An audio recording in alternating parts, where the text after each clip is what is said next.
السلام عليكم ورحمة الله وبركاته. الحمد لله الذي أرسل رسوله بالهدى ودين الحق ليظهره على الدين كله وكفى بالله شهيدا.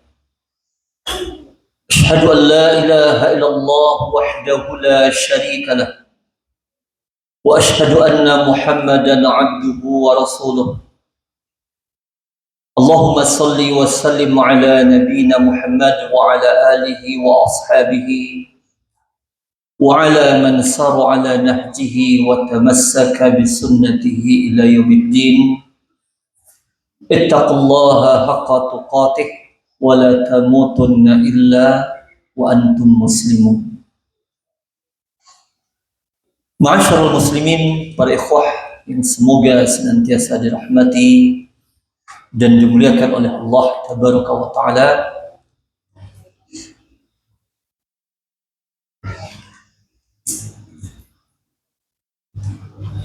Kita masuk dalam faedah berikutnya yang bisa kita ambil pelajaran dari kisah Ashabul Kahfi, yakni wujubu ijtinabi mawatinil musyrikin. Itu wajibnya menjauh dari tempat-tempat orang-orang musyrik. Sebagaimana yang telah kita sebutkan bahwa orang-orang kafir, orang-orang musyrik tidak akan pernah ridho dengan ahlut tauhid. Dan Allah telah mengkhabarkan bagaimana mereka akan senantiasa memerangi ahlul tauhid, ahlul iman. Apa tujuannya? Tujuan terbesarnya adalah mengembalikan kaum muslimin ke dalam kekufuran. Jadi puncak dari seluruh tipu daya dan usaha orang-orang kafir adalah agar kaum muslimin murtad dari agamanya dan masuk ke dalam agama kufur mereka. Maka Ashabul Kahfi tidak memiliki cara lain untuk menyelamatkan keimanan dan akidah mereka kecuali apa? Menjauh, meninggalkan komunitas orang-orang musyrik itu, meninggalkan kaum mereka yang penyembah selain daripada Allah demi menyelamatkan agamanya. Namun berbeda kondisinya dengan sebagian kita hari ini, malah sengaja mendatangi negeri orang-orang musyrik. Kalau Ashabul Kahfi demi menyelamatkan agama, mereka meninggalkan orang-orang musyrik. Tapi kalau sebagian kaum muslimin hari ini demi dunia, mereka malah mendatangi negerinya orang-orang musyrik atas dasar apa? Tenaga kerja lah namanya, atau studi lah namanya. Maka Nabi sallallahu alaihi wasallam dalam hadis yang sahih dikeluarkan oleh Imam Abu Dawud dan An-Nasa'i, disahihkan oleh Syalbani rahimahullah, Nabi telah memaklumatkan, "Ana bari'un min kulli muslimin yuqimu baina awhuril musyrikin."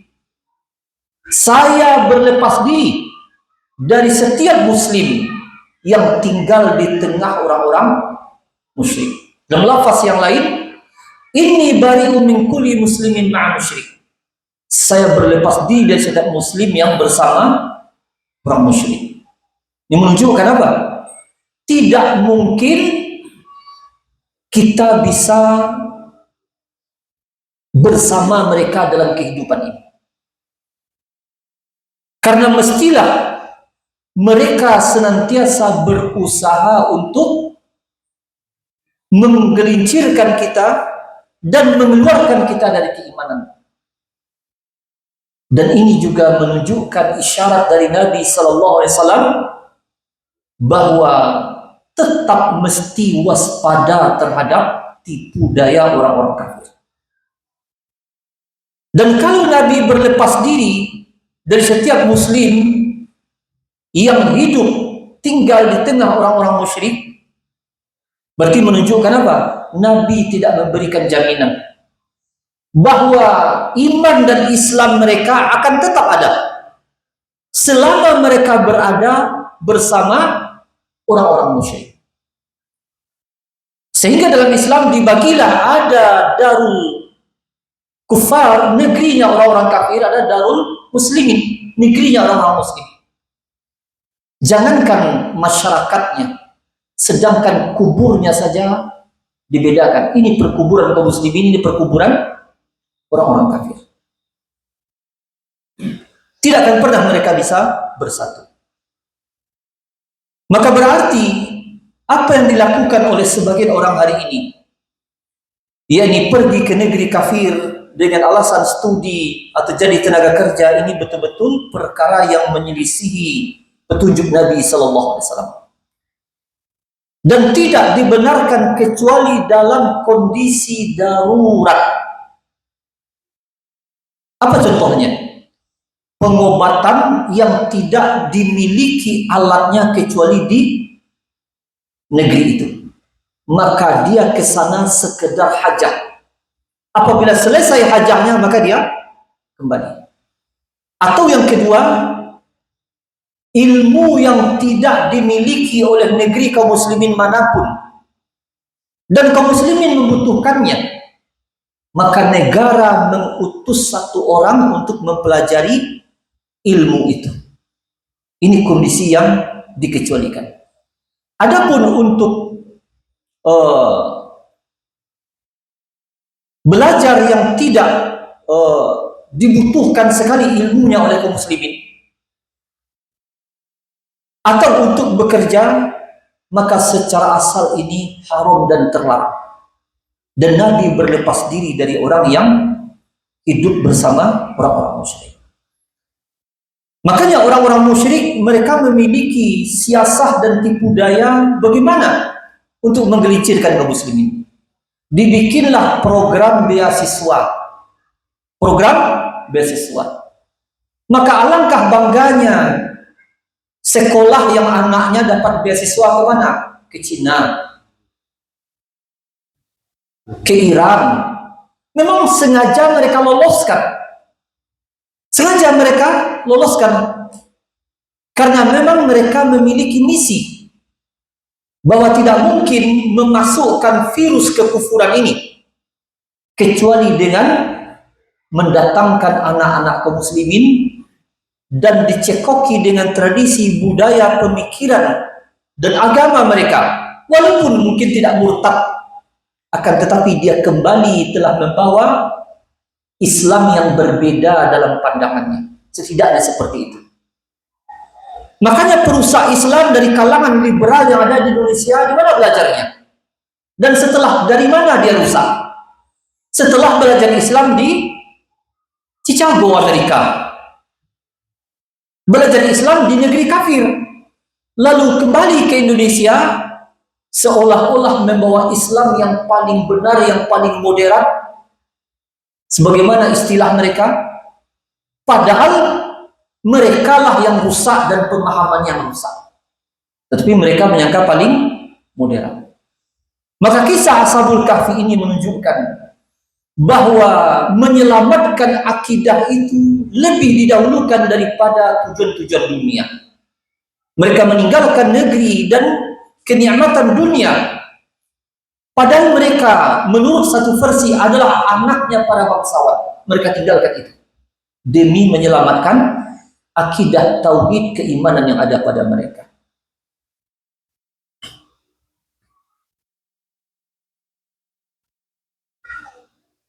Kemudian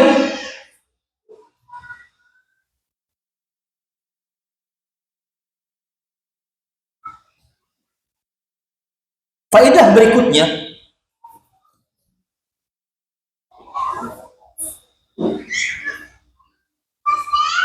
yang diambil dari kisah Ashabul Kahfi ini, yakni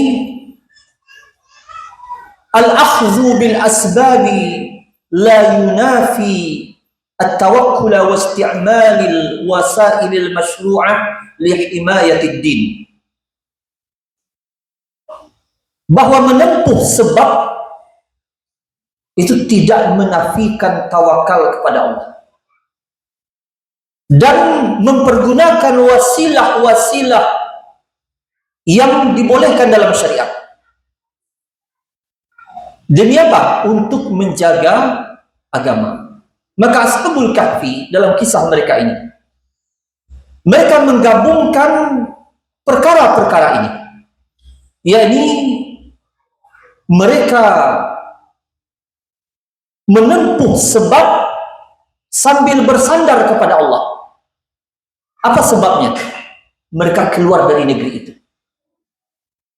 Walaupun dari sisi yakni perencanaan yang matang tidak mereka miliki. Mereka tidak memiliki perencanaan yang matang. Negeri mana yang mereka tempuh, bagaimana kehidupan setelah itu, atau manajemen lah istilahnya. Istilahnya manajemen, tidak. Namun penyandaran yang sempurna kepada Allah dan tawakal yang sempurna kepada Allah, tetap saja mereka mendapatkan keberhasilan, keselamatan dari sisi Allah, walaupun tidak dengan perencanaan yang matang. Namun ketika Allah mengetahui tujuannya adalah lihimayatid din, untuk menjaga agama mereka, untuk menyelamatkan akidah mereka, maka mereka tempuh sebab, walaupun sebab yang mereka tempuh itu dalam ilmu manajemennya tidak dilihat ada keberhasilan. Yang jelas mereka tempuh, yang jelas mereka tawakal, namun hasil Allah yang menetapkan. Dan ketika Allah mengetahui bahwa inilah tujuannya, menyelamatkan agama, dan tawakal mereka kepada Allah, maka Allah tidak akan menyia-nyiakan orang yang bertawakal kepadanya. Terserah ada manajemen atau tidak, yang jelas Allah telah menetapkan aturannya. Wa may yatawakkal 'ala Allah fa huwa hasbuh. Sebagaimana Allah menetapkan sebab bagi ibunya Nabi Isa alaihissalam, ibu Nabi Isa alaihissalam, Maryam, tatkala mengandung Nabi Isa dan telah lemah, letih yang bertambah-tambah, lalu terduduk dan bersandarlah dia di batang pohon kurma. Apa yang Allah perintahkan? Goyangkan pohon kurma itu, niscaya dia akan menjatuhkan kurma. Kurma itu bisa akan jatuh di hadapan engkau. Padahal logikanya bagaimana? Bisakah dengan punggung digoyang pohon kurma itu dan jatuh? Logikanya tidak. Apalagi dari seorang wanita yang kondisinya lemah ketika itu. Namun Allah hanya menginginkan dari hambanya tempuh sebab. Walaupun secara logika sebab itu mungkin tidak akan berdampak, akan tetapi Allah lah yang akan menetapkan hasilnya. Yang penting tempuh sebab itu. Maka hikmah dari kisah Ashabul Kahfi ini, demi menyelamatkan akidah, jangan banyak-banyak pikir, jangan banyak-banyak perencanaan. Yang perlu diperbanyak apa? Yang diperbatang apa? Tawakal diperkuat, penyandaran kepada Allah penuh. Itu modal yang terbesar. Adapun bagaimana berikutnya, maka itu urusan Allah, bukan urusan kita. Urusan kita apa? Lakukan sebab. Kalau sebab yang bisa kita lakukan itu yaitu, maka selama tujuannya adalah untuk menyelamatkan akidah, ininya yang dinilai oleh Allah, maka Allah puji Ashabul Kahfi. Innahum fityatun amanu bi rabbihim wa zidnahum huda. Mereka adalah sekelompok pemuda yang beriman kepada Rabb mereka, maka kami tambahkan hidayah dan petunjuk kepada mereka. Berkata Syekh Utsaimin rahimahullah dalam tafsir beliau, itu terkait dengan kisah Ashabul Kahfi yang menempuh sebab ini. Wa fi hadza dalilun ala akhtil hawari min al-a'da'i bi kulli wasilah illa al-wasail al-muharramah. Bahwa dalam kisah ini terdapat dalil yang menunjukkan bolehnya seseorang yakni bersikap waspada terhadap musuh-musuh.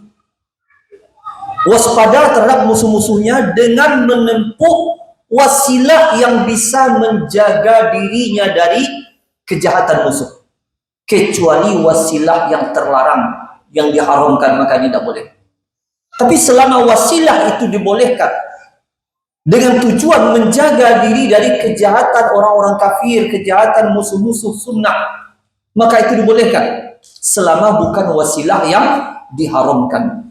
Karena dalam Islam berlaku kaidah cara yang baik al-maqasidus syar'iyyah, husnul maqasid la tunalu illa bil wasail syar'iyyah. Bahwa tujuan yang baik tidak dicapai kecuali juga dengan cara yang baik. Ini kaidah ahli sunnah. Dan faedah berikutnya,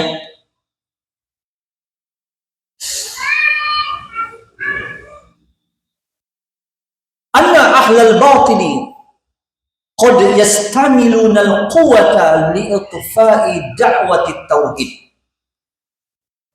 Bahwa ahlul batil, orang-orang yang berada di atas kesesatan, maka kadangkala mereka mempergunakan sisi kekerasan, kekuatan, apakah dengan militer, pedang dan tombak, untuk memadamkan dakwah tauhid. Kalau belum mampu dengan pedang, dengan apa? Biasanya dengan apa? Dengan lisan dulu. Maka peperangan mereka terhadap dakwah tauhid dengan lisan mendahului pedang mereka. Yuriduna ayyutfi'u nurallahi biafwahihim. Mereka ingin memadamkan cahaya agama Allah dengan mulut mereka. Misalnya mereka membuat fitnah terhadap ahlul iman, atau mencela mereka, atau mengejek mereka, dan seterusnya. Dan begitulah kondisi orang-orang yang lemah keadaannya, dan dia berada di komunitas ahlul bid'ah yang kuat, maka dia diintimidasi. Mungkin akan kita dapati hari ini di masyarakat minimal bentuk intimidasinya apa? Tidak kami sholatkan, tidak kami kuburkan, tidak kami mandikan. Nah, itu bentuk intimidasinya. Kalau tidak mau ikut aturan kami, maka tidak kami sholatkan, tidak kami kuburkan, tidak kami mandikan, tidak kami kafani. Akhirnya apa?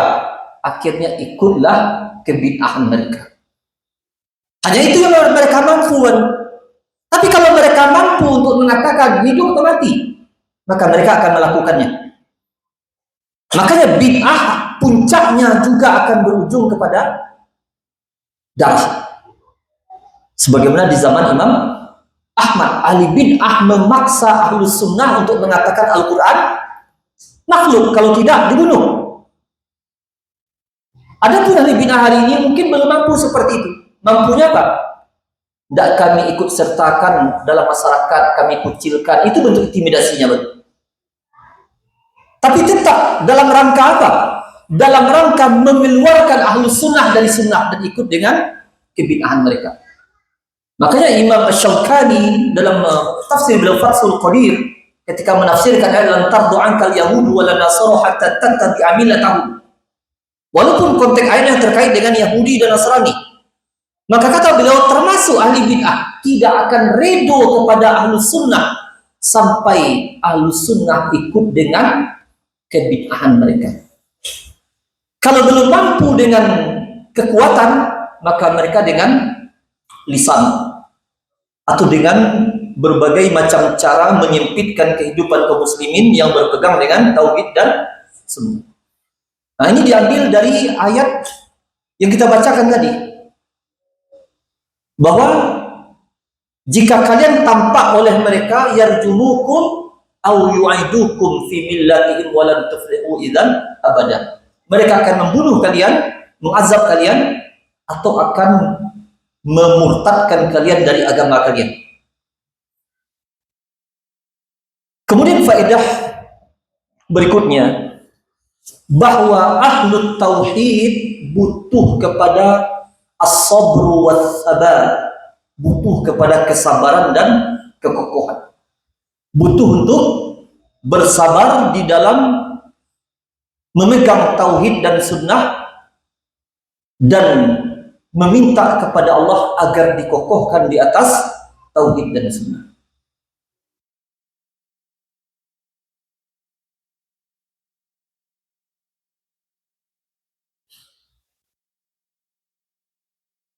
Tambahkan beberapa lagi. Faedah berikutnya, dalam kisah Ashabul Kahfi, itu kisah ketakutan sekelompok pemuda terhadap bahaya yang mengancam agama mereka. Maka faedahnya adalah al-khawful mahmud huwa al-khawfu ala din la ala dunia. Bahwa ketakutan yang terpuji itu takut terhadap agama. Agama ini masih bisa dipegang atau tidak. Bukan takut terhadap dunia. Sebagaimana Nabi Ya'qub alaihissalam yang kita sebutkan tadi dalam surah Al-Baqarah, yang beliau takutkan ketika menjelang kematian beliau apa? Perkara dunia atau perkara akidah. Yang beliau takutkan adalah perkara akidah ini. Bagaimana akidah ini? Apakah anak-anaknya masih menyembah Allah atau telah rusak akidahnya? Maka ketakutan yang terpuji dan yang mesti selalu ada adalah khawatir terhadap agama kita, bukan khawatir terhadap kehidupan dunia. Sekarang yang terbalik apa? Terbalik keadaannya. Terbalik keadaannya. Tidak takut terhadap ancaman yang membahayakan akidah. Bahkan bangga disekolahkan anak ke sekolah-sekolah Kristen, sekolah-sekolah Syiah, liberal, atau ke luar negeri, ke negerinya orang-orang musyrik. Semuanya itu takut terhadap masa depan dunia. Adapun agama dia tidak khawatir sama sekali, hancur-hancurlah, habis-habislah. Yang penting dunia selamat. Adapun orang-orang yang mengenal tentang hakikat iman, maka yang layak, yang selalu mereka khawatirkan adalah takut terhadap eksistensi tauhid ini masih ada atau tidak. Ada tidak bahaya yang mengancamnya? Sebagaimana Ashabul Kahfi. Bahkan sekaliber Nabi Ibrahim alaihissalam khawatir tentang tauhid, sehingga beliau berdoa, wajnubni wa baniya an na'budal asnam. Ya Allah, jauhkan aku dan anak keturunanku dari menyembah berhala. Bahkan bentuk ketakutan yang sebenarnya hakikatnya seperti itu, yang menunjukkan lemahnya pemahaman dan penilaian tentang iman. Apa bentuknya? Kalau anak saya sekolah pondok, gimana masa depan dunia itu gimana? Kalau sekolah agama, gimana masa depan dunianya? Tidak akan bisa hidup kita dengan agama ini. Nah, ini ungkapan-ungkapan yang pada hakikatnya adalah lebih mengkhawatirkan kehidupan dunia daripada perkara pentingnya akidah, pentingnya agama. Dia khawatir masa depan dunia anaknya karena anaknya mempelajari agama, sedangkan dia tidak pernah khawatir tentang agama anaknya ketika anaknya mempelajari dunia. Terbalik sekali. Maka yang seperti ini mudah sekali dikeluarkan dari Islam oleh orang-orang kafir. Hanya saja dia belum bertemu momennya. Kalau ketemu momennya, maka dia akan keluar dari Islam. Dan ini yang paling berbahaya. Ketika ketemu momennya itu, maka habislah keislamannya dan masuk dia berpindah kepada agama kufur.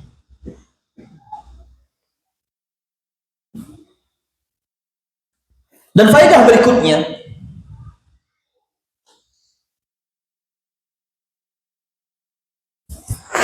wujubu ikhtiyaril bi'ati allati tu'inu 'ala tsabat was-suhbati salihah. Wajibnya memilih lingkungan yang bisa membantu untuk kokoh di atas kebenaran dan memilih suhbatis salihah, itu sahabat, teman-teman yang baik. Karena teman-teman yang baik adalah sababun lisabati indal fitan, adalah sebab seseorang kokoh ketika menghadapi goncangan. Ini para pemuda ini, walaupun hanya 7 orang, tapi 7 orang yang saling watawasaw bil haq dan watawasaw bis sabr. Itu dia. Walaupun di permukaan bumi di saat itu yang beriman hanya mereka kemungkinan, namun Allah berikan kekokohan kepada mereka. Walaupun mereka hanya 7 orang, menunjukkan di sini apa? Banyak teman belum tentu pula itu yang baik kalau bukan teman yang membantu untuk sabar alal haq. Namun teman walaupun hanya 2, 3 atau 6 orang seperti Ashabul Kahfi hanya 7 orang, maka cukup ternyata ketika menghadapi goncangan yang dahsyat ini, ancaman mati atau hidup. Kalau menolak mati, kalau mau hidup maka masuk kepada agama kufur. Itu kondisinya. Maka dalam kondisi kegoncangan seperti ini, apa kegoncangan yang lebih dahsyat daripada sesuatu yang terkait dengan nyawa? Mungkin bisa ditanyakan kepada orang yang pernah mengalami kondisi terancam nyawa. Apa kondisi yang paling menggoncangkan melebihi itu? Mungkin tanyakan kepada bapak-bapak yang pernah mengikuti peperangan, misalnya bapak kita, kakek kita. Dia dikejar oleh musuh dan seterusnya. Dia berhadapan dengan kondisi yang di situ terancam nyawa. Ini kegoncangan yang sangat. Akan tetapi disitulah perannya as-suhbatus salihah. Mereka saling menguatkan dan mereka pun mencari solusi, menempuh sebab untuk menyelamatkan agama mereka. Dan lingkungan sebagaimana disebutkan tadi, ikhtiyarul bi'ah allati tu'inu 'ala tsabat. Lingkungan itu sangat menentukan kekokohan agama seseorang. Dan inilah maksud dari diantaranya dari hadis Nabi SAW, kullu mauludin yuladu 'alal fitrah fa bawahu yuhawidanihi au yumajjisani au yunassiranihi. Setiap anak dilahirkan di atas fitrah, di atas Islam, di atas tauhid. Lalu siapa yang membuat dia keluar dari fitrah ini? Keluar dari Islam, menjadi Yahudi, menjadi Nasrani, menjadi Majusi. Ya, ini kedua orang tuanya. Maksudnya apa? Lingkungan anak tentu yang paling banyak adalah dengan orang tua. Kalau orang tuanya Majusi, jadi Majusi dia. Yahudi, jadi Yahudi dia. Artinya kalau dia hidup di lingkungan yang pengaruh itu terhadap pribadinya kuat, maka akan menjadi apa yang ada di lingkungan itulah dia. Maka butuh kepada memilih lingkungan dan sahabat yang bisa mengokohkan di saat adanya kegoncangan. Baik para ikhwah, Bapak Ibu yang dirahmati dan dimuliakan oleh Allah Tabaraka wa Ta'ala, kita cukupkan demikian, semoga bermanfaat bagi kita semua. Sebelum kita tutup, silakan jika ada pertanyaan kita persilakan.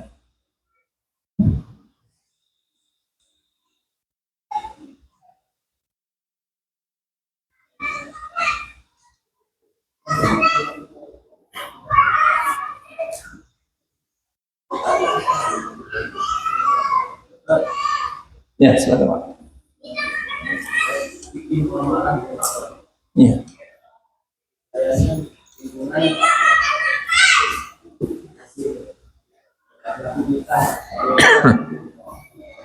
Kita berdosa dari mereka berjamaah umum, terus bagaimana berusaha untuk kita berprasangka baik, dan kadang timbul rasa sombong atau seperti apa. Misalnya mungkin rasa kita yang paling baik, maka itu kita harus sombong. Yang kedua, kesadaran kita ini bagaimana ya? Kita setiap hari tetap dalam lingkungan itu. Ya. Nabi SAW telah menyebutkan makna sombong itu apa? Ada dua, yakni batarul haq wa ghamtun nas, menolak kebenaran dan meremehkan orang lain. Sebenarnya inilah dua tidak terpisahkan. Ketika seseorang menolak kebenaran dari orang yang menyampaikan kebenaran, sebenarnya bersamaan dengan itu dia juga meremehkan orang tersebut.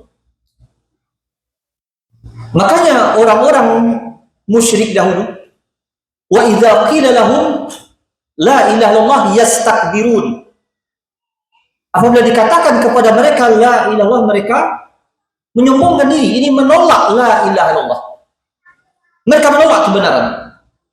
Kemudian apa ayat berikutnya? Mereka mengatakan, a inna la tariku alihatina li syairin majnun. Dia rendahkan Nabi. Apakah kita meninggalkan sesembahan kita karena seorang penyair yang gila? Maka mereka mengumpulkan dua ini, menolak la ilaha illallah dan merendahkan Nabi dengan sebutan penyair yang gila. Maka sombonglah menolak kebenaran dan meremehkan orang lain. Adapun merasa bangga dan yakin dengan kebenaran yang ada pada kita dan bergembira dengan kebenaran yang kita ketahui, maka ini sebuah keharusan. Kalau tidak, syak namanya, ragu-ragu namanya. Sedangkan ragu-ragu tidak dikatakan bagian dari kekokohan iman.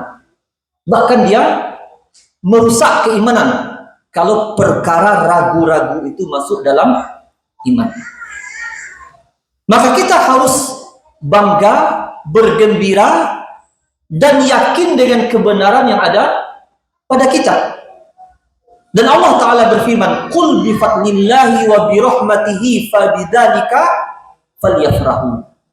Katakanlah Muhammad, dengan rahmat Allah, dengan karunia-Nya, ini dengan Al-Quran, dengan Islam, dengan itu hendaklah mereka berbangga. Berbangga dan bergembira. Karena Allah berikan Islam dan Al-Quran kepada mereka yang tidak Allah berikan kepada yang lain. Kemudian, bagaimana muamalah dengan masyarakat pelaku bid'ah? Belum kita katakan ahli bid'ah. Karena kemungkinan yang tampak jika dakwah itu belum tersebar, mereka adalah pelaku bid'ah dalam makna mereka mengamalkan itu dan menyangka itu adalah sunnah Islam, padahal tidak. Maka kalau yang seperti ini malah disyariatkan kita mendekat dengan mereka dan menyampaikan dakwah kepada mereka. Siapa itu yang pelaku yang dikatakan ahli bid'ah? Yang telah mengetahui ini bid'ah dan telah disampaikan hujah kepadanya, lalu dia menolak dan membangkang, menolak kebenaran, maka dialah orang yang disyariatkan kita menjauh darinya. Kenapa? Dia telah tahu itu benar, dia telah tahu ini sunnah, ini bid'ah, tapi dia tetap memilih kebid'ahan dan tidak bisa menerima kebenaran walaupun telah ditegakkan hujah. Lalu apa faedahnya kita berdekat dengannya? Karena dia sendiri pada hakikatnya tidak mau lagi menerima kebenaran. Namun orang yang tidak tahu sama sekali lu jatuh dalam kebid'ahan, maka mereka adalah lahan dakwah pada sesungguhnya. Wallahu a'lam.